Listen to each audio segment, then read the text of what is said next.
Good day everyone! Sunset ride tayo in Bamban Tarlac, December 10, 2020. So, sunset, napakaganda, napakalamig ng paligid at yan, mabilis lang naman ang aming rides dito kasi walang traffic. Sinasa Tarlac tayo. So, ito pala yung boundary na ng Pampanga. Mainam naman mag-rides kapag gantong sunset na or paggabi na yung biyahe natin. Ang problema ko lang dito ay yung ilaw ng aking motor. Medyo hindi kalakas. So, kaya siguro yung iba nagpapakabit ng set ng ilaw, another set ng ilaw para medyo malakas paggabi. So, yun lang ang problema ko dito. Pero gusto ko talaga mag-rides kasi ng gabi, kasi ano siya, mabilis, malamig. Ay, hindi rin pala ako dito madalas bumabiyahe sa rutang ito going to Pampanga. Actually, going to Cubao.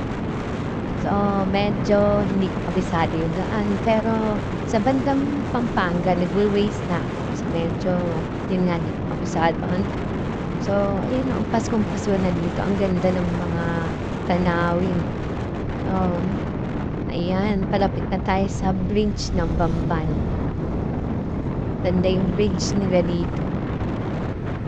Okay, so as usual, meron checkpoint dito. Yan medyo, yan may mga lanterns sila. Napakaganda siguro ito paggabi. Okay, ayan, approaching na tayo sa famous bridge nila. Wow, napakaganda ng arch ng bridge na to, Mabilis lang talaga ang biyahe dito sa part na to. Okay, nice. Very nice startup. Yan, papasok na tayo ng Pampanga. So, ito rin yung halfway nila or yung kanilang boundary pa. Okay. Thank you for watching everyone. Like and subscribe.